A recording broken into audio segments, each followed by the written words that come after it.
ग्रामीण क्षेत्र में रहने वाले लोगों को अक्सर कानूनी नॉलेज नहीं होता है। उनके साथ कई बार ऐसा होता है कि एक व्यक्ति उनकी संपत्ति को बैनामा करा लेता है और बाद में उन्हें पैसा भी नहीं देता है, छल करके लिखवा लेता है। तो क्या ऐसी परिस्थिति में वह बैनामा कैंसिल कराया जा सकता है या नहीं कराया जा सकता है? इसी मुद्दे पे हम लोग आज इस वीडियो में बात करने वाले हैं। दोस्तों, जैसा कि आप सब देख सकते हैं, यहाँ पे मैंने लिखा हुआ है कि प्रॉपर्टी रजिस्ट्री कैंसिलेशन और सेल डीड कैंसिलेशन।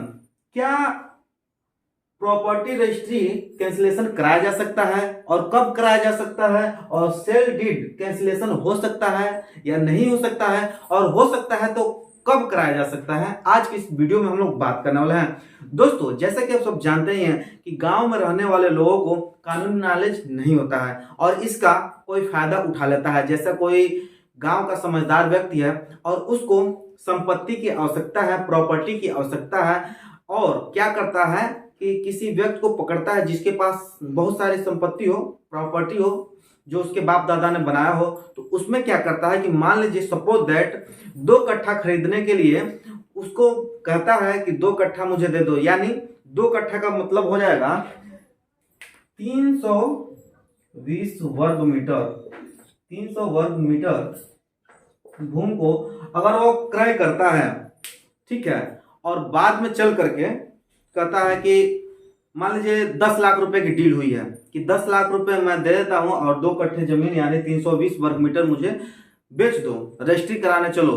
तो दूसरा व्यक्ति तैयार हो जाता है और वहां जाने के लिए कि चलिए मैं लिख दूंगा तहसील में। जब वहां जाते हैं तो जो एक व्यक्ति था पहले वाला व्यक्ति क्या करता है कि पहले वाला व्यक्ति चेक से पैसा देने की बात करता है। कहता है मेरे पास अभी कैश नहीं है, मैं तुमको चेक दे देता हूं, तुम जाके कल परसों जब भी बैंक में जा करके इसे दे करके पैसा 10 लाख रुपए ले सकते हो।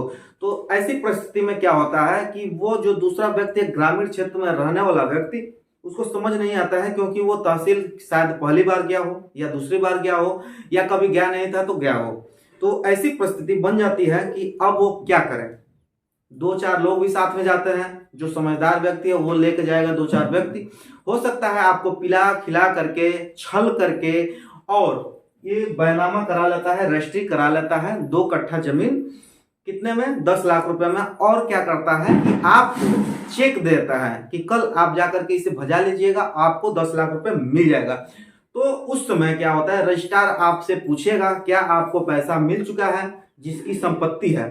तो अगर आप उस समय अपने बयान में कह देते हैं कि हाँ मुझे पैसा चेक के द्वारा मिल गया है, तो रजिस्ट्रार अपनी दस्तखत करेगा और वहां पर बैनामा करने के लिए रजिस्ट्रेशन कर दिया जाएगा, यानी बैनामा हो जाएगा। और इसके बाद की कहानी समझिए। जब वो व्यक्ति बैंक जाता है, वहां अपना चेक जमा करता है जो अपने नाम से मिला था उसको, उसमें पता चलता है कि खाते में पैसा नहीं है, अकाउंट में बिल्कुल ही पैसा नहीं है। तो वहां चेक बाउंस हो जाता है, उसके साथ बहुत बड़ा फ्रॉड हो गया 10 लाख रुपए का। तो फिर वो घर आता है, घर आने के बाद क्या वह संपत्ति जो उसकी थी क्या उसे वापस मिलेगी? बिल्कुल मिलेगी। वह चाहेगा तो बिल्कुल ही एकदम रजिस्ट्रेशन जो हुआ है प्रॉपर्टी का उसको कैंसिल करा सकता है। जैसा कि मैंने आपको लिख के दिखाया है कि प्रॉपर्टी रजिस्ट्री कैंसिलेशन बिल्कुल कराया जा सकता है। इसके लिए आपको करना क्या होगा कि आप उस चेक को रखे रहिए। फिर आपको क्या करना होगा, सबसे पहले अपने सिविल कोर्ट में जाइए।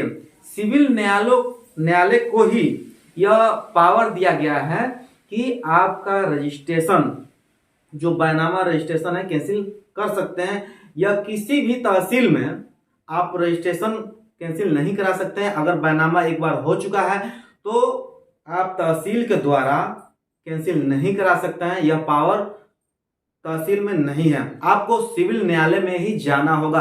वो भी ऐसे नहीं होगा कि केवल आपके पक्ष को सुन करके ही कैंसिल कराया जा सकता है, ऐसा नहीं होता। दोनों पक्षों को सुना जाएगा, मजबूत एविडेंस होगा कि आपने जब वो चेक लगाया था बैंक में तो आपको 10 लाख रुपए नहीं मिला, वह चेक बाउंस हो गया। आपको यह साबित करना पड़ेगा कि आपके साथ छल हुआ था।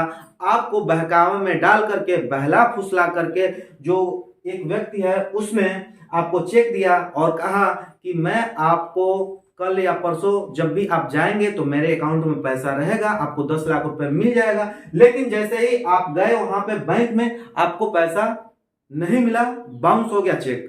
तो ऐसी परिस्थिति में आप अपने बैनामों को कैंसिल करा सकते हैं। सेम वही आप सेल डीड में भी प्रोसेस है, कैंसिल करा सकते हैं, लेकिन आपको सिविल न्यायालय में जाना पड़ेगा। सिविल न्यायालय से ही यह बैनामा जो होता है, रजिस्ट्री होता है, कैंसिल करा जा सकता है। इसका पावर तहसील में है केवल रजिस्ट्री करने का। वहां 2 गवाह लगेंगे, वहां पे क्रेता विक्रेता होना चाहिए। यहाँ केवल बैनामा कराया जा सकता है, कैंसिल नहीं कराया जा सकता है। अगर कोई आपको बहला रहा है, फुसला रहा है कि चलिए मैं तहसील से ही आपका कैंसिल करा दूंगा, तो ये गलत है, बिल्कुल झूठ है।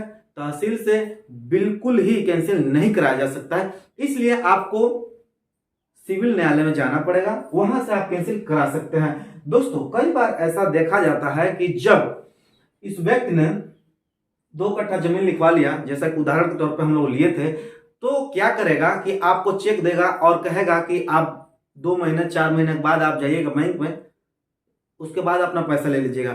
और इसी बीच क्या करता है कि यह व्यक्ति समझदार होने की वजह से वहां पे घर बनवा लेता है, मकान बनवा लेता है, या फिर कोई ऐसा मॉल खुलवा देता है जहां पे कुछ लोग किराए पर रहने लगते हैं। तो क्या उस समय मकान को तोड़वाया जा सकता है? बिल्कुल तोड़वाया जा सकता है।